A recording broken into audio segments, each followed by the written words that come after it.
Muy buenas a todos amigos y bienvenidos a este nuevo programa de Tras la Historia. Hoy estamos aquí para hablar del patrón de Inglaterra, San Jorge, porque ya venimos grabando varios programas dedicados a distintos patrones de los reinos que conforman Reino Unido. Estuvimos hablando de San David en Irlanda y también estuvimos hablando de San Andrés en Escocia y la relación de estos patrones con su bandera, y hoy le toca el turno a San Jorge, que es el patrón de Inglaterra, y vamos a comenzar diciendo que incluso la bandera de Inglaterra hoy día es la cruz roja sobre fondo blanco, que iconográficamente se corresponde con la bandera de San Jorge. ¿Vale? Y vamos a ver también efectivamente que en muchas ciudades y muchos países de toda Europa, no solo aquí en Inglaterra, se toma esta cruz de San Jorge para la bandera, ¿no?, de estas ciudades y de estos países.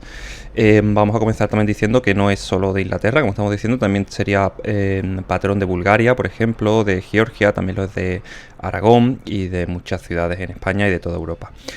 Vamos a hacer un repaso de la vida de este patrón, la vida histórica que tendría lugar en época del Imperio Romano, como ahora vamos a ver, a finales del siglo III, y después la leyenda mitológica que tendríamos de San Jorge matando al dragón y rescatando a la princesa, que es la leyenda caballeresca por autonomasia en la Edad Media, y vamos a ver que es un mito, una leyenda que tiene más que ver en el ámbito, o que se ha relacionado más con el ámbito militar que con el ámbito eclesiástico, ¿no? Si estábamos acostumbrados a ver unos patrones de estos reinos que estábamos viendo que son más relacionados con el ámbito eclesiástico, en este lugar lo que tenemos es un patrón bastante relacionado con las órdenes de caballería, como vamos a ver posteriormente en el siglo XIV y XV. Y va a ser un patrón que va a animar a la batalla, ¿no? Va a animar a las tropas un poco a la batalla durante toda la Edad Media. Ahora vamos a ver la importancia que va a tener este patrón, y que incluso en Inglaterra se va a cambiar, ¿no? Y va a dejar de ser Eduardo el Confesor, quien en la Alta Edad Media es quien efectivamente estaba como patrón en Inglaterra, y posteriormente va a ser cambiado, como ahora vamos a ver, por San Jorge, ¿no? Es el patrón actual de Inglaterra. Bueno, pues nada, quedaros con nosotros, vamos a hacer un repaso de eso, de también las fuentes que llevaron a cabo la difusión en la Edad Media, y también un poco pues algún repaso de algunas banderas y algunas ciudades que también conmemoran pues a San Jorge y representan en su heráldica pues la cruz de San Jorge.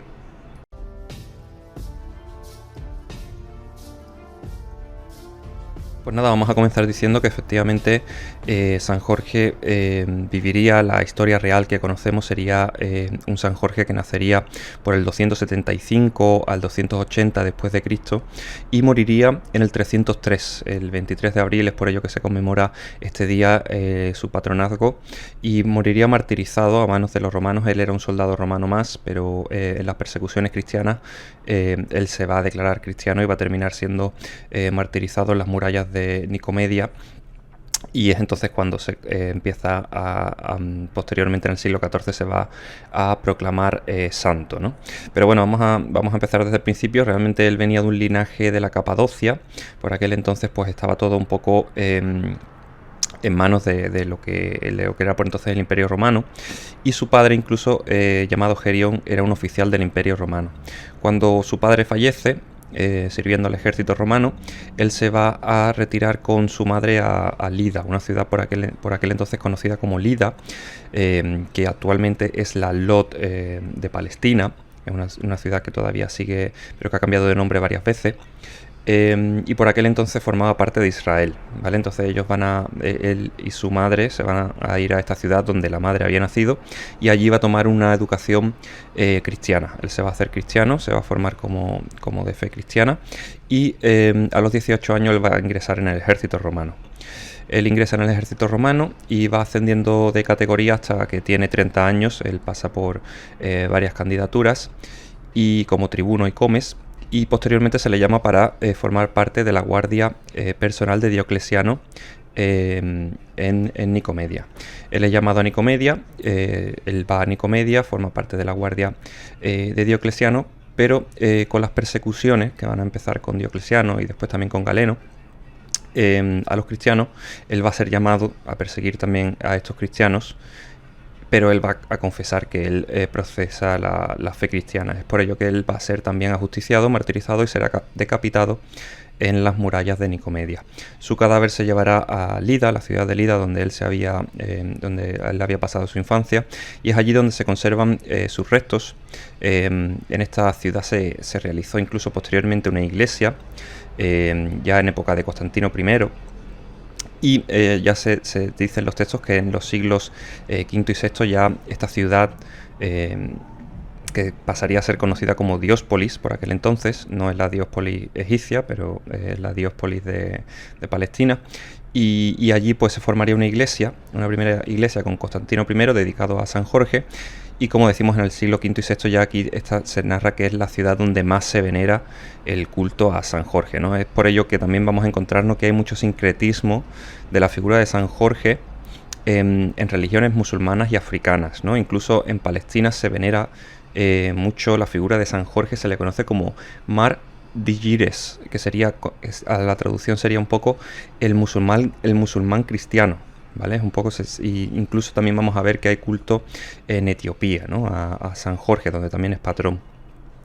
Pero bueno, vamos a decir que efectivamente se va a construir esta iglesia donde se conservan los restos, pero a la llegada de los seleucidas, motivo de la primera cruzada por parte de los cristianos, los seleucidas van a destruir esta iglesia, y a la llegada de la primera cruzada, que se va a llamar a la primera cruzada en 1099, a la llegada de los cruzados van a reconstruir esta iglesia, pero posteriormente en la tercera cruzada va a volver a tomar el territorio saladino por parte de los musulmanes y van a volver a destruir esta iglesia, que ya no sería reconstruida hasta el siglo XIX, ¿vale? Y hoy día la seguimos teniendo en pie. Y bueno, eso sería un poco pues la historia real, ¿no?, de San Jorge, o la historia que nos ha llegado ya de un poco de la leyenda del siglo IV y V, ya posterior a la vida supuesta de este mártir, ¿no?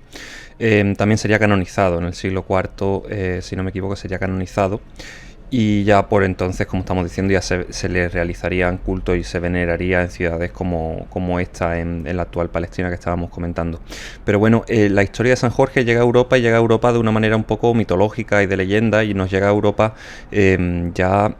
como esta leyenda. Ya en el arte románico podemos ver incluso representaciones del conocimiento de esta leyenda, pero vinculada a una leyenda mitológica de un héroe que mata a un dragón o a una serpiente y rescata a una princesa, ¿vale? En realidad la leyenda lo que nos dice es que San Jorge, efectivamente hay un reino, la leyenda mitológica medieval nos cuenta que hay un reino que está siendo acosado por un dragón, y entonces para que el dragón no ataque a todo el pueblo lo que se hace es un sorteo. Y en este sorteo pues se da una persona en sacrificio para entretener al dragón y casi no ataque a todo el pueblo.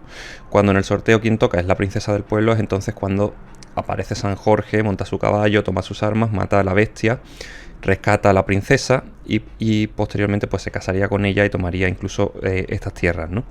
Este es el mito que se empieza a representar a la Edad Media, desde el siglo IX podemos empezar a verlo, y posteriormente también tenemos que decir que seguramente este mito, esta leyenda, pues nos ha venido de sincretismos con mitos de la antigüedad, ¿no? Mitos clásicos y también mitos, pues los típicos mitos del héroe sumerio y demás, y también estaría muy vinculado en la mitología clásica. Lo más parecido que podemos encontrar sería un poco el mito de Perseo y Andrómeda, ¿vale?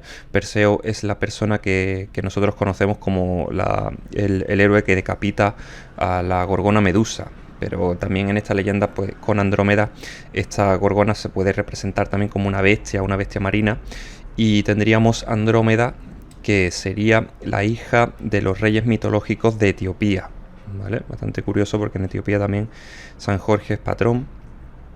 Y allí tendríamos a los reyes mitológicos de Etiopía, que serían Cefeo y Casiopea, ¿vale? Ellos serían los padres de Andrómeda, pero efectivamente tendríamos esta misma leyenda de un dragón y ella tiene que ser entregada en sacrificio, y efectivamente va a ser Perseo quien va a llegar, va a matar a la bestia y posteriormente va a salvar a Andrómeda, se va a casar con ella y va a tomar estas tierras, ¿vale? Sería un poco la leyenda clásica de donde se pudo tomar un poco la leyenda del héroe, que como vemos está ya también muy representada en la antigüedad, pero que se retoma en la Edad Media y se vincula a este personaje, a San Jorge, ¿no?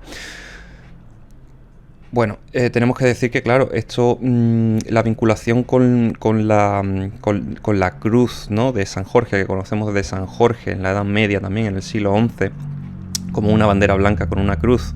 En realidad la tenemos ya, empezamos a intuirla en algunas leyendas que podemos encontrar a finales del siglo XI.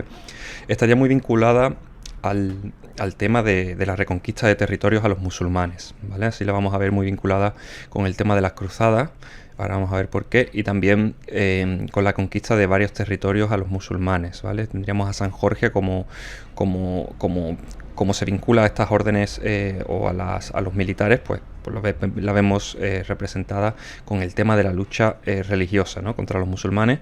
En primer lugar digo esto porque en primer lugar las primeras leyendas, ¿no?, de este soldado mitológico que lleva una cruz, la tendríamos por parte de los normandos cuando van a retomar los territorios a los musulmanes de Sicilia a finales del siglo XI. Durante el siglo XI en realidad toman Sicilia, lo toman muy fácilmente.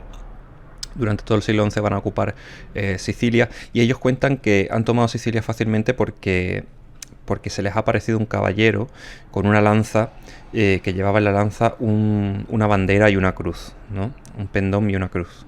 Entonces ya empezamos a ver esto de la representación de las cruces en una bandera, para reconquistar territorios que habían conquistado los musulmanes. En Barcelona también tenemos algo parecido, en la ciudad que sería la de la batalla, ¿no?, la de la batalla de Alcoraz. Tendríamos esta ciudad allí de Alcoraz. Esta batalla también se dio a finales del siglo XI, reconquistando territorios a los musulmanes, y es por ello que en esta ciudad todavía el escudo forma la bandera también de la cruz de San Jorge. Ya la veríamos representada, incluso se representa en algún momento también en la corona de Aragón, ¿vale? Incluso se sigue representando para la bandera de Barcelona, ¿vale? Bastante relacionado con Aragón y con Cataluña y con Barcelona, donde también se celebran las fiestas patronales.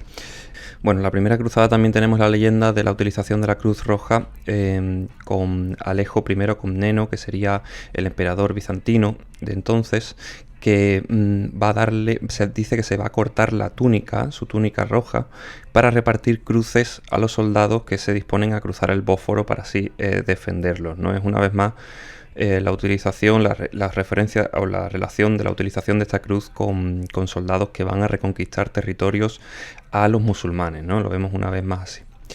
Y nada, decir que ya a partir de mitad del siglo XIII es cuando encontramos el primer texto en realidad que nos describe bastante con detalle el mito de la leyenda que conocemos como San Jorge y el Dragón. Sería realizado por un personaje que no sabemos muy bien cómo se llama, tenemos distintos nombres, lo podemos encontrar como Jacobo, como Santiago, o también como Jacques de Vorágine, ¿vale? Jacques de Vorágine, y sería el arzobispo de Génova, que curiosamente también en Génova tendríamos en el escudo de Génova la cruz de San Jorge.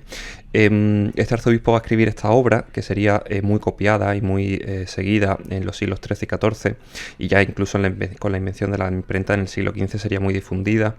Y esta obra pues recoge un poco la vida de 180 mártires y santos, pero además también recoge una pequeña historia del cristianismo en Lombardía. Y también vemos que describe algunos días del santoral, ¿no?, algunos días festivos en la fe cristiana.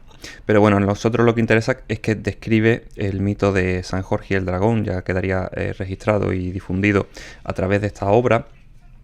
Y efectivamente de esta manera llegaría a los distintos reinos. Y posteriormente se va a empezar a relacionar, como ahora vamos a ver, con el comienzo de la formación de las órdenes de caballería, ¿vale? Bueno, aunque ya existían en realidad órdenes de caballeros, ¿no? Teníamos las órdenes de caballería relacionadas con el ámbito religioso. Tendríamos ya las órdenes de caballero como los templarios, los hospitalarios. En España tendríamos Calatrava o la Orden de Santiago, ¿no? Estarían un poco relacionadas con la protección de los peregrinos a territorios santos y también con la reconquista de territorios a los musulmanes. Pero en el siglo XIV vamos a ver algo novedoso, que va a ser la formación de órdenes de caballeros regia, ¿no?, cercanos al rey, a los distintos reyes de cada reino. Y en ese sentido, pues tendríamos la más interesante, sería la de San Jorge, ¿no?, que es la primera en surgir. Tenemos que decir que esto tiene mucha relación con el tema de que en realidad tenemos que tener en cuenta los factores de este momento, que van a ser, en primer lugar, que la caballería pesada es un factor muy importante en los ejércitos de aquella época y que va a tomar mucha relevancia, y en segundo lugar un poco el ámbito político de aquella época, que sería un poco la nobleza contra el rey, ¿no? Una nobleza que cada vez va teniendo más poder y en realidad es un poco una disputa por el poder contra el rey.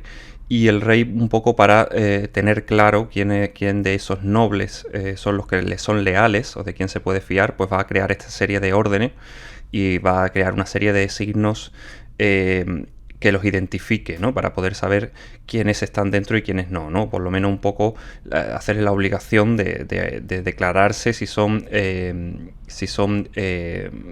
pro rey o no. En este sentido, la primera que surge es la Orden de San Jorge en Hungría, que se formaría en 1326, la formaría Carlos I Roberto de Hungría, ¿vale? Y sería con esta intención un poco de saber quiénes son los nobles que le son leales. Esta serie de caballeros lo que tendrían es un sentido de servicio al monarca, tanto jurídico con el tema, bueno, jurídico en el sentido de aquella época que sería un poco las justas medievales, es como un poco, por aquel entonces se llegaba un poco el término de la justicia, y también un poco en el sentido religioso, pero en el sentido local de proteger las fiestas locales, luchar un poco contra el paganismo y defender pues la fe cristiana, ¿no? También tiene bastante, vamos a hablar bastante de la relevancia que va a tener con Eduardo III en Inglaterra, ¿vale? Porque Eduardo III también en el siglo XIV va a formar una orden de caballeros en Inglaterra que va a ser muy importante, y también se va a hacer con la insignia de la Cruz Roja sobre fondo blanco o la insignia de San Jorge, ¿no? La heráldica de San Jorge, que en este momento además va a pasar a ser patrón de toda Inglaterra, ¿vale? Eduardo III es el monarca que se declara rey de Francia en el siglo XIV, y es por lo que se va a comenzar la Guerra de los 100 años, y es cuando el escudo de la monarquía inglesa pasa a formar parte con estos cuadros que también llevarían la flor de lis, ¿vale? Estarían representadas la flor de lis de la corona francesa. Pero bueno, él va a formar una orden de caballería, que en inglés sería algo así como The Most Noble Order of the Qatar, y en español vendría a significar la más noble orden de la liga, ¿vale? Y vendría a ser un poco pues los caballeros más cercanos al rey. Una vez más, tenemos que tener en cuenta que Eduardo III estaba bastante familiarizado con las novelas caballerescas y que estaba bastante interesado en las leyendas artúricas. Tanto es así que a toda la gente de la corte le puso los nombres de las leyendas de la corte del rey Arturo. Y efectivamente él va a cambiar el patrón de aquel entonces, que era Eduardo el Confesor, por San Jorge, ¿vale? Y va a formar esta orden, que las insignias de la orden pues van a ser efectivamente la cruz de San Jorge y también la iconografía de San Jorge montando el caballo y matando al dragón. Incluso en la ciudad, lo que se conoce como la City de Londres, que sería la ciudad antigua de Londres, todavía hoy tiene su insignia, su escudo sería efectivamente la cruz de San Jorge, y tendría a los lados los dragones, estos dragones a los que San Jorge mataría, ¿vale? También tendríamos algo bastante curioso, el tema de la abadía, o de lo que era por aquel entonces una capilla de San Eduardo, que tenemos hoy día todavía en Windsor. Hoy día está abocada a San Jorge, pero en un principio estaría advocada a San Eduardo. Pero Eduardo III va a formar dos colegios religiosos en Inglaterra.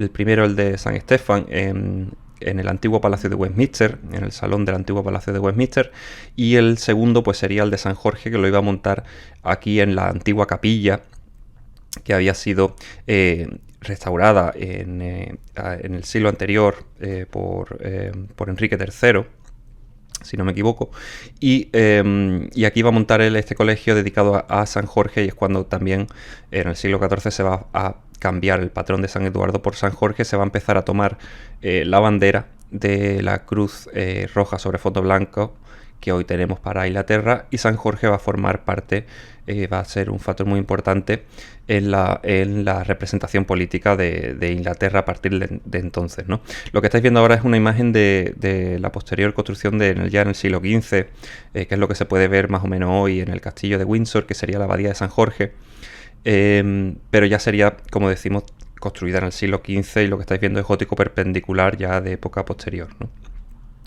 En España pasaría algo parecido. En España Alfonso XI va a formar la Orden de la Banda, ¿vale? Un poco con la misma intención de destacar quién de la nobleza era cercana al rey y quiénes no, ¿vale?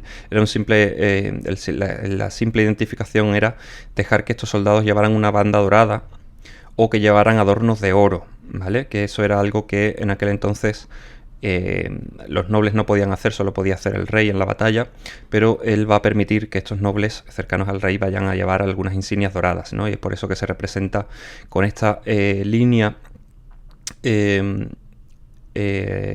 dorada, ¿no? Esta línea que posteriormente también se va a representar estos soldados de una manera más sencilla. Lo que van a llevar es una túnica blanca y una banda negra. También es muy a veces se ve la representación de esta orden como un fondo blanco y una línea negra.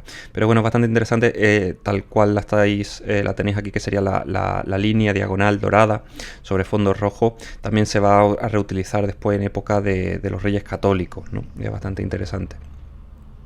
Y bueno, simplemente decir que la verdad es que este mito, ¿no?, de San Jorge, la verdad es que lleva todo lo que quisiera conllevar una novela caballeresca, ¿no? Y durante el siglo XIV y XV, ya con la invención de la imprenta, van a empezar a divulgarse muchísimas cuentos de caballería, leyendas de caballería, y todas ellas van a llevar un poco un sentido un poco parecido a la leyenda de San Jorge, ¿no? Este héroe que tiene que acabar con algún mal y rescatar a una princesa.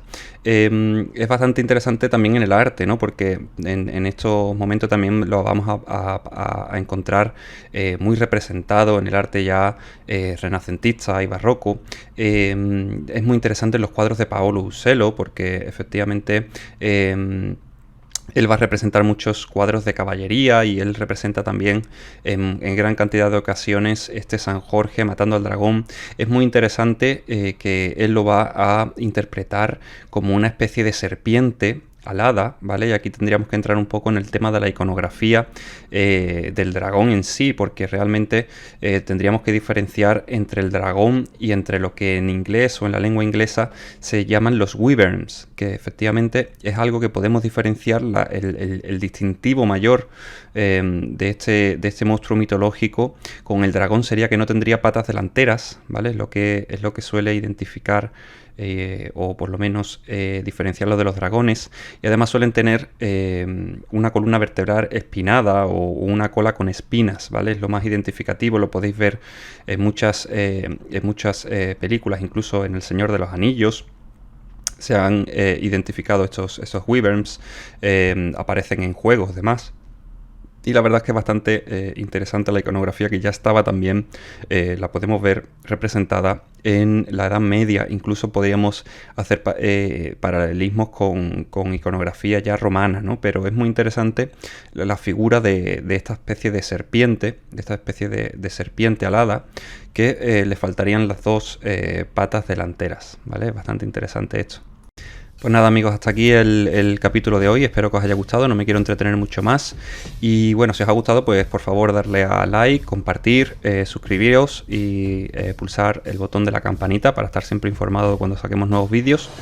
Y también os podéis seguir en las redes sociales, ¿vale? Y también estar así pendiente de todos los vídeos que vayamos sacando. Muchísimas gracias por estar ahí, muchísimas gracias por estar escuchando, y nos vemos en el siguiente capítulo. Hasta luego, chicos.